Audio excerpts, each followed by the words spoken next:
Welcome to Regio TV, the Overstrand's online TV station. We start this week's program with local reaction to the President's announcement that our international borders are to be opened from the 1st of October. We have news on some exciting developments at the Hermanus Varsity campus and introduce you to a vibrant, rather special young youth leader. We tell you the story behind Kleinmond's special relationship with a small community in Patagonia, Argentina.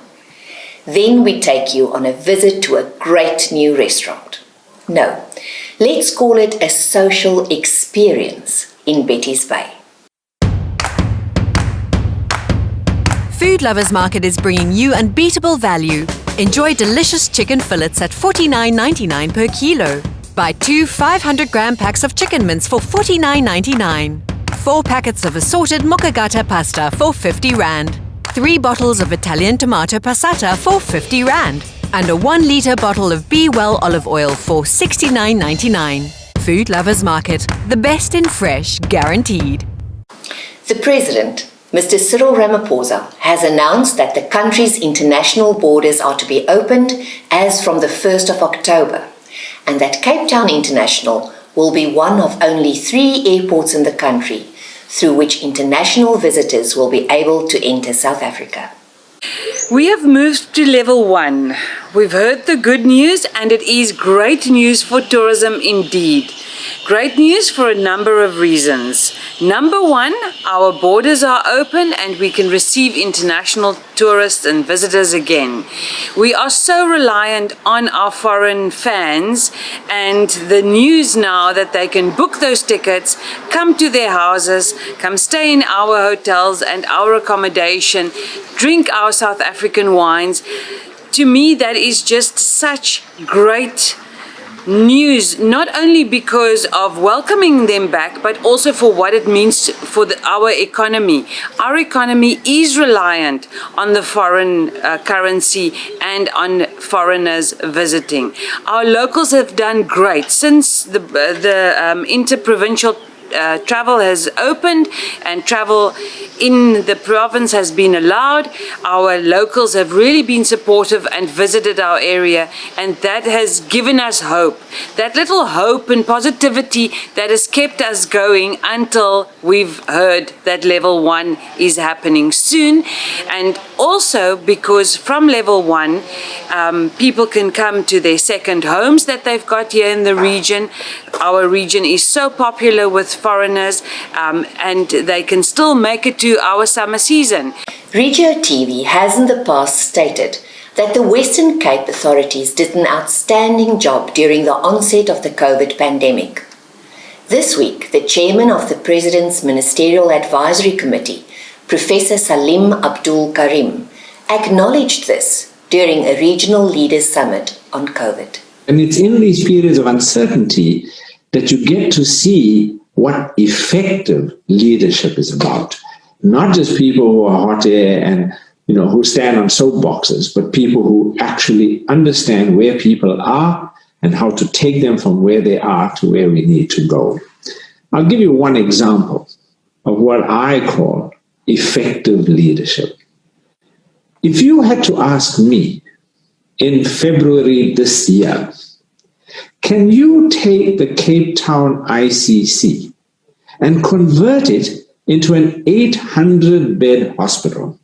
And I want you to provide oxygen at every one of those beds, and I want you to create an ICU facility. And I'd like you to do all of that in 6 weeks. I would say, are you crazy? Do you even understand what it takes to do that? That's when you look at an airport and you see airplanes landing and taking off and you think that's it, that's an airport. No, airports are complicated organizations and structures. Hospitals are even more complicated. Just think about it. You need x-ray facilities, you need kitchens to cook, you need laboratories for tests and so on. Is it really possible? I would have said no. Well, we had effective leadership because they did it. They did it. We had a functioning, capable field hospital in the Cape Town ICC. Fortunately, we didn't need all 800 beds, but we used up to about 500 of those beds. That's how important a role this played. Importantly, that the risks were high, the benefits were unclear, but the decision-making and the leadership did the right thing. And that's what I see as the thing that stood out for me. We all know there's a drastic shortage of teachers in the country. The good news is that as from next year, the Overstrand's own university campus, Hermanus Varsity, will be offering both a degree and certificate course for aspiring teachers. This is the result of an important partnership between Stadio Faculty of Education and Hermanus Varsity.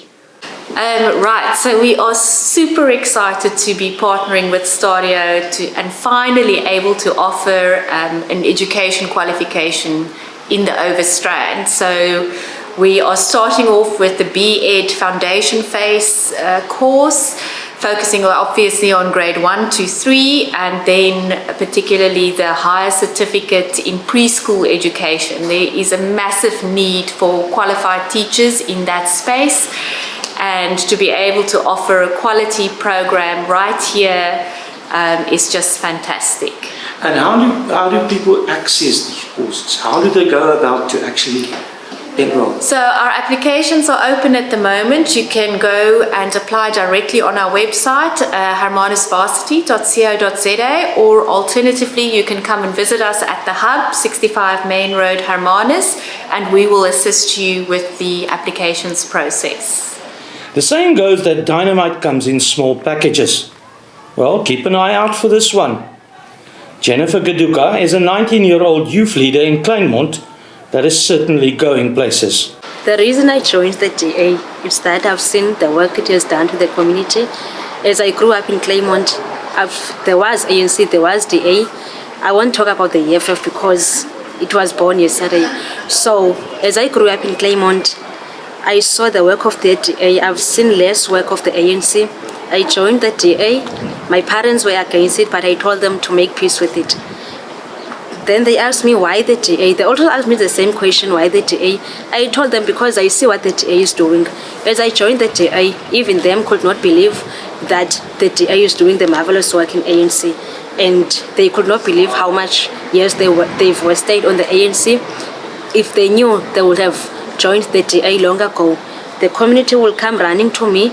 As I joined the DA in 2016, they will come running to me as young as I am, and even the ANC people will come running to me. Jennifer, we need this in the community. Can you please go and talk to the councillor? Then I will go running to the councillor, telling him that Mr. Cohen, the community needs this. And Mr. Cohen will quickly deliver to the community. So as they always came running to me, wanting things, demanding things from the DA, I will ask them, I'm young and you guys are ANC, so why the DA?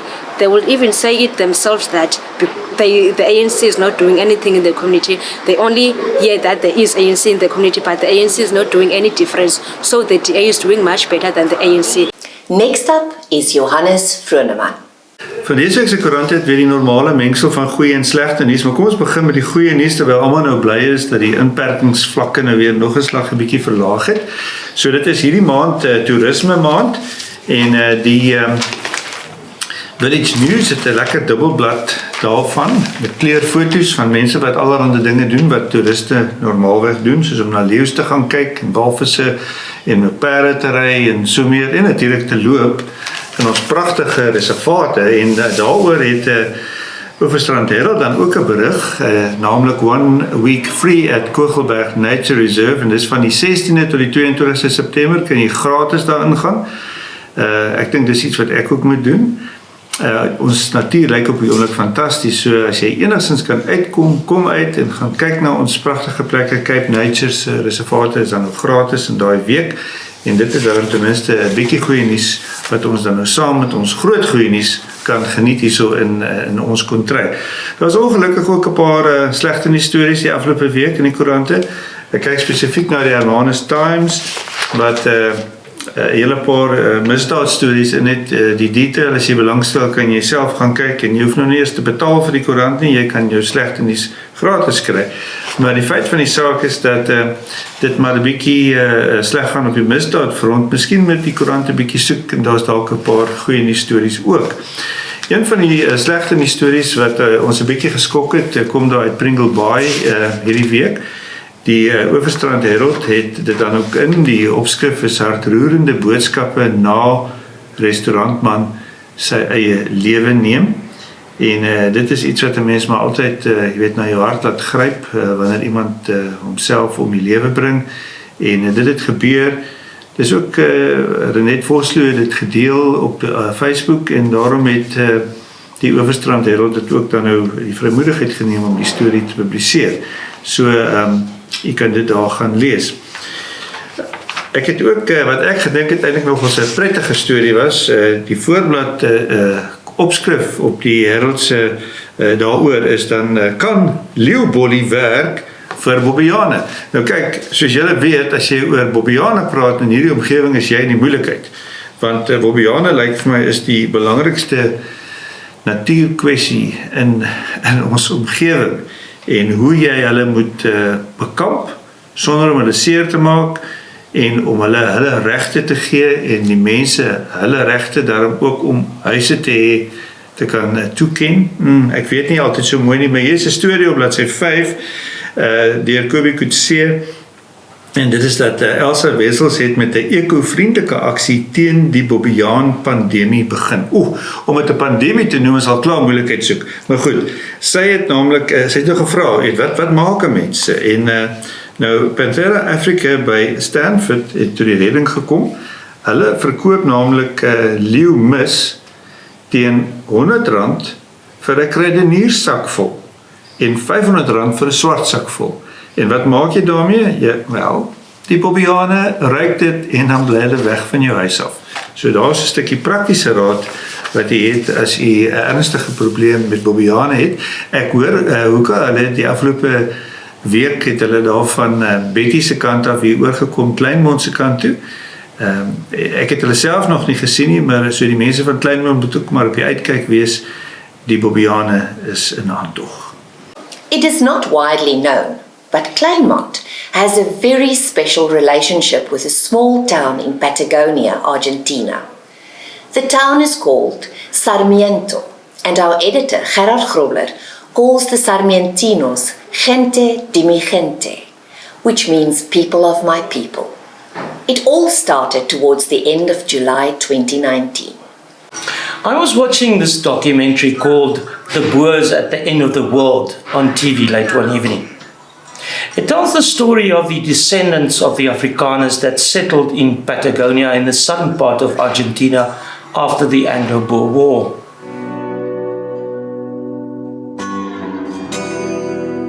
Dat baie mense nog min of meer 45 wat Afrikaans praat. Ja, en wat om goed praat is er zeker een stuk of 10. Hy loop dood. Hy stop. Ek sê hy loop dood. Hy stop. Hulle praat hom al nie meer nie. Ek reken nog so ek weet nie dat hy nog gaan na 10 jaar hou die Afrikaans nie. Dan gaan hy heeltemal wegraak. Ja. Hier is nou in die huis waar geweest. Ek is hier gebore. En toen heb ik gevraagd voor al mijn mensen, mijn kinderen, hier moet mij begraven. Hier zo. Ik ben hier in die wereld gekomen en hier in die wereld wil ik hier gaan. Mijn hart moet hier, dat heb ik zien. Dat is in ons land hier zo. Maar Afrika is mijn rechterland. Ik ben hier geboren, maar ik het vandaar zo.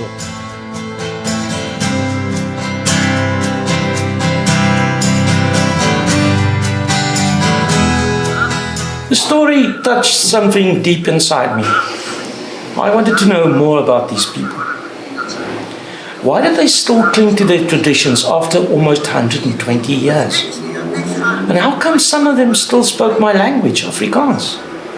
I soon found that in all 3 groups of South Africans, about 600 families, left for Argentina between 1902 and 1907.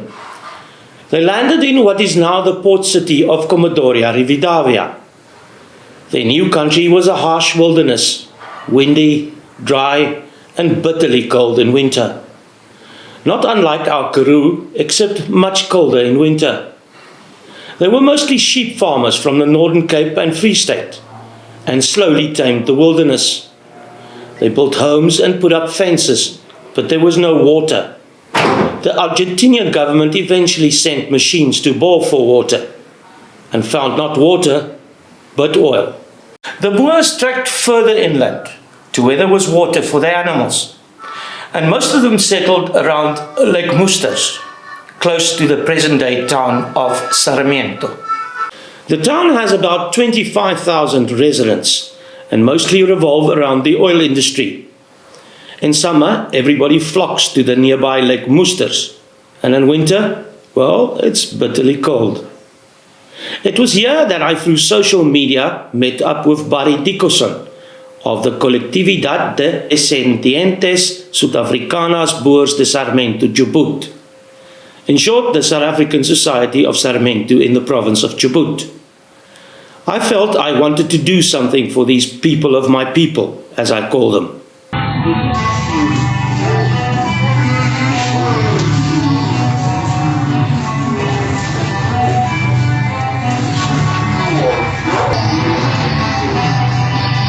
Eventually, we came up with the idea of a cultural exchange program for young people.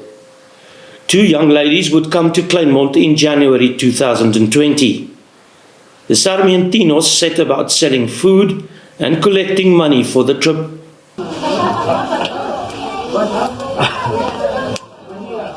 Los discos con el pollo al disco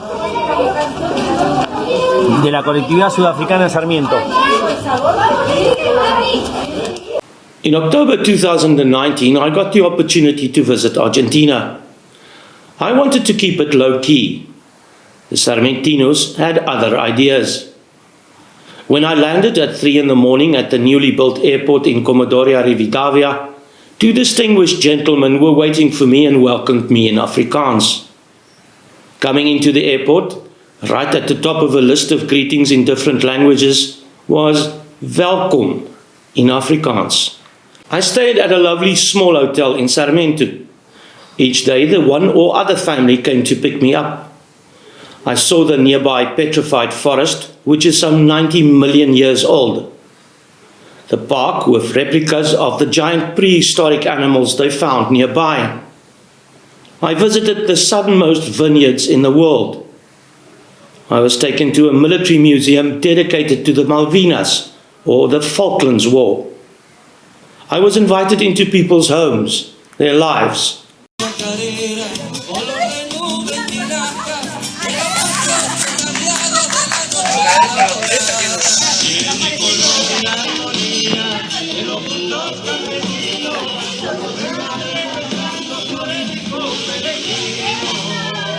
The highlight was an asado, or braai in the authentic Argentinian way, attended by more than 100 people, and where, unbeknownst to me, I would receive a commendation by the then mayor. It really feels as though I am among family. I love you. I love Argentina. I like it.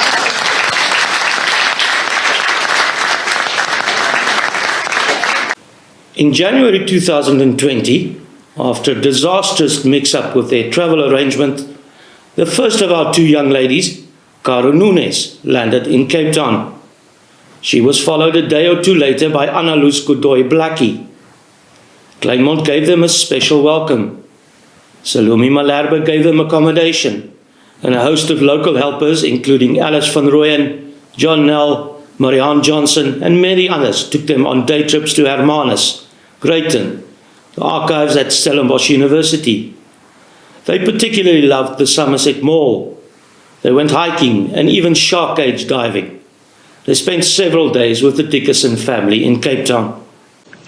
Hello everyone, my name is Carolina Núñez. I am 19 years old, and last summer I traveled to South Africa with my cousin Ana Luz. We had an excellent time there.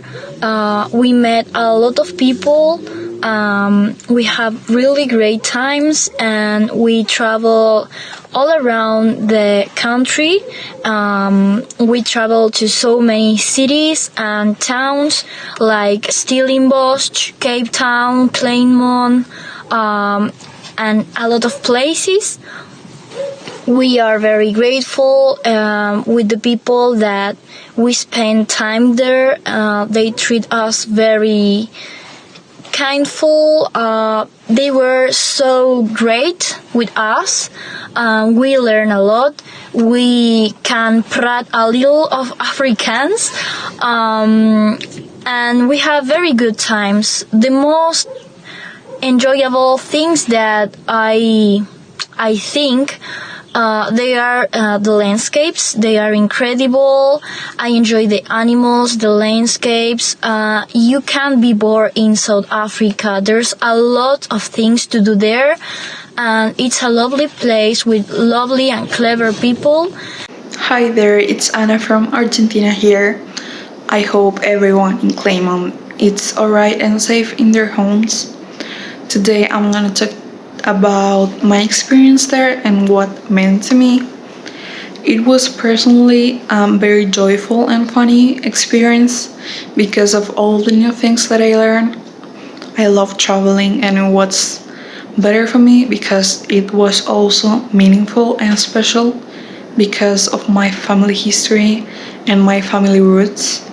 And it's because of that that my favorite activity and my favorite place there was the church archives. I remember John and Salmi took us there, and it was something awesome for me because of all the history that we had there.